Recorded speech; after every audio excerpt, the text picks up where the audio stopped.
gün mən neynəsəm məni xoşbəxt edər. Məsələn, sevdiyim işlə məşğul olsam, neynəsəm daha yaxşı ola bilərəm. Son zamanlar istədiyim qədər yaxşı ola bilmirəm.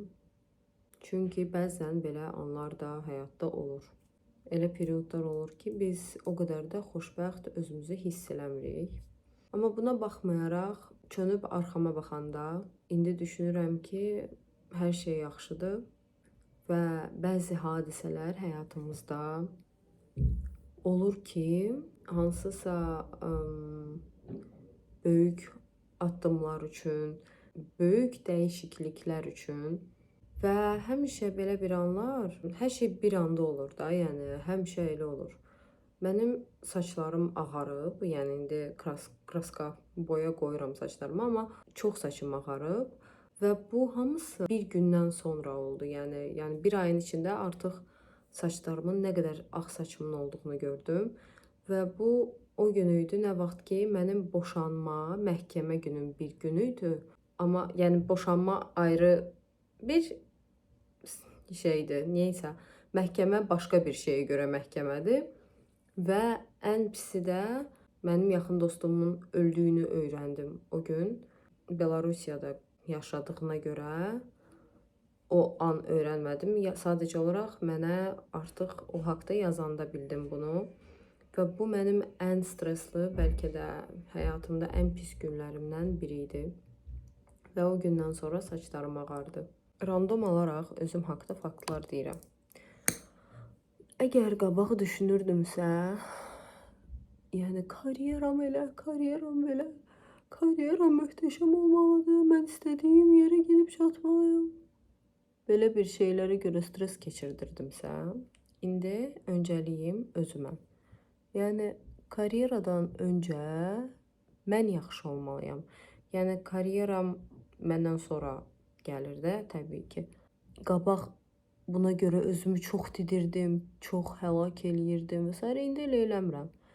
Onsuz da karyerada mənim üçün var, mənim yaxşı olmağım üçün və bu günümü, yəni gələcəkdəki bir şeyə görə bu günümü artıq həlak eləmirəm. Çünki mən bugün xoşbəxt olmalıyam, bugün yaxşı olmalıyam. Təbii ki də bəzi səbəblərdən bəzən bəzi periodlar tam olaraq yaxşı ola bilmirik, tam olaraq xoşbəxt ola bilmirik. Amma hər şey gəlib gedir və hər şeyin üstəsindən əslində gələ bilərik. Hər şeyin üstəsindən gələ bilməsək də, çox şeyin üstəsindən özümüz gələ bilərik. Yəni mən elə düşünürəm. Qıraqdan mənə baxanda necə görsənirəm, bilmirəm. Amma əslində mənim xarakterim həm çox asandır, həm də ki, çox çətin.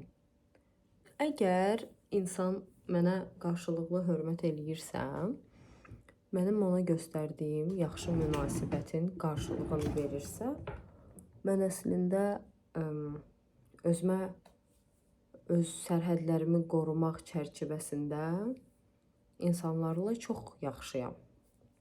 Sadəcə olaraq, mən qarşılıq görməyəndə dəli oluram. Bəzən vecimə olmur, çünki bəzi insanlar vecimə olmur. Amma əgər bəzi insanlar mənim vecimədirsə, biraz da olsa və mən qarşılıq görməyəndə, əslində onda da çətin adam deyirəm. Sadəcə olaraq o insanlarla danışıram, nəyi xoşlamadığımı bildirirəm. Əgər o insanlar başa düşürsə və bunu düzəltməyə çalışırsa, yəni davam eləyirik və ya biraz vaxt verib düşünmüş ola bilərəm və bu hər hansı mövzuda ola bilər. Yəni əsas da ən çox dostluqda məndə bu şey baş verir. Amma əgər insanlar məni başa düşmürsə və ya mənə o qədər də yaxın insan deyilsə, yəni o qədər də yaxın insan olmayanda sadəcə olaraq uzaqlaşıram, yaxın insanla danışıram, başa düşdüsə, okey. Başa düşmürsə, ondan da uzaqlaşıram. Bir life hack görmüşdüm internetdə, fiksatorun götürüb fırçaya vururdu qız.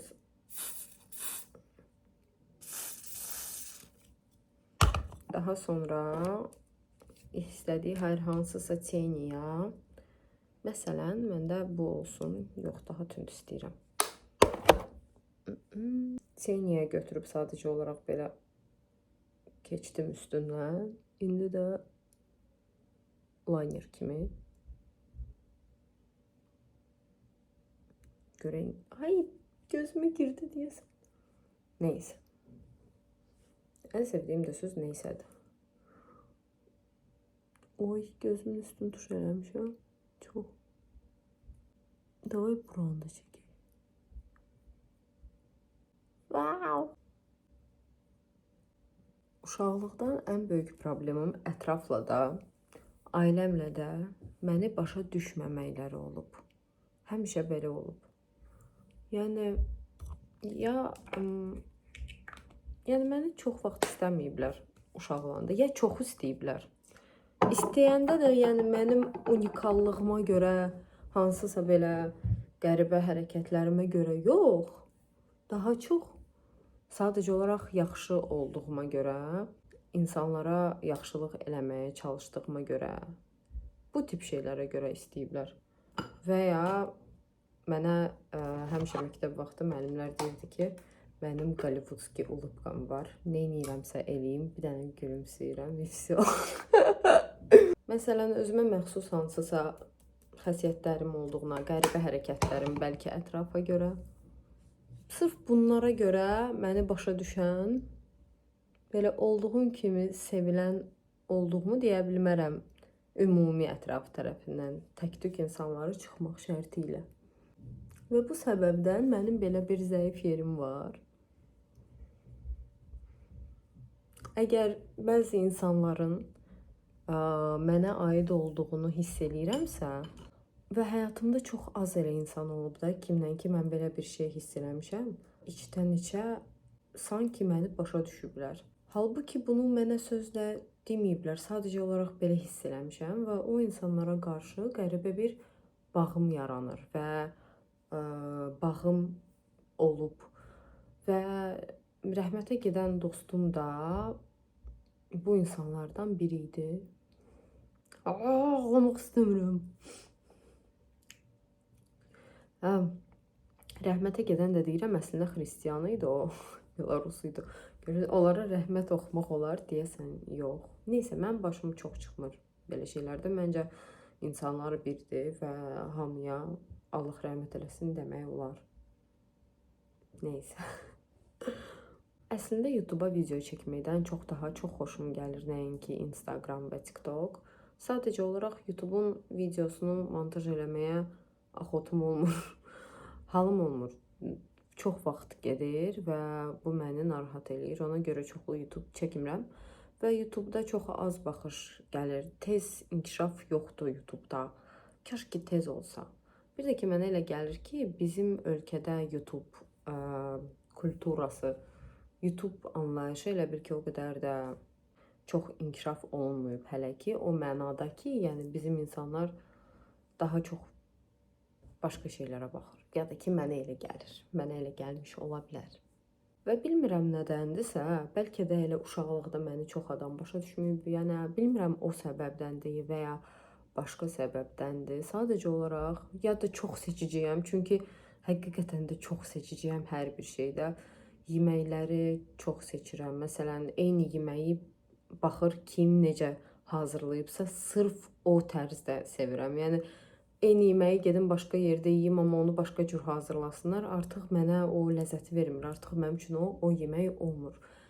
Elə bil, mən yeməklə metaforik olaraq bunu başa salıram, amma ki, məndə hər mövzuda bu belədir. Bir də ki, videolarım belə xaotik, səliqəsiz, bəlkə və ya səf-süf dolu olsa belə, bir də çox səhv eləyirəm. Mən çox səhv, qrammatik səhvlər buraxıram və s. Hələ çox vaxt yoxlayıram.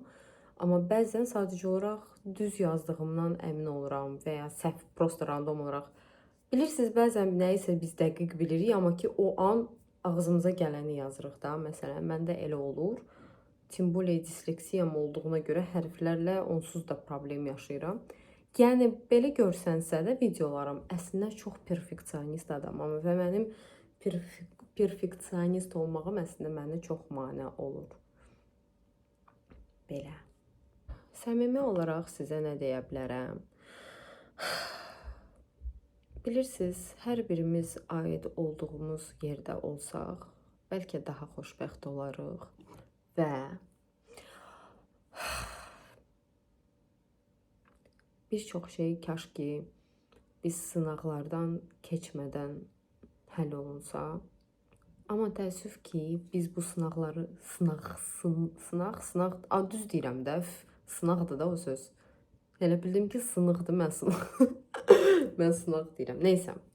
Sınaqlardan keçmədən hər şey həll olunsaydı, çox daha gözəl və çox daha asan olardı.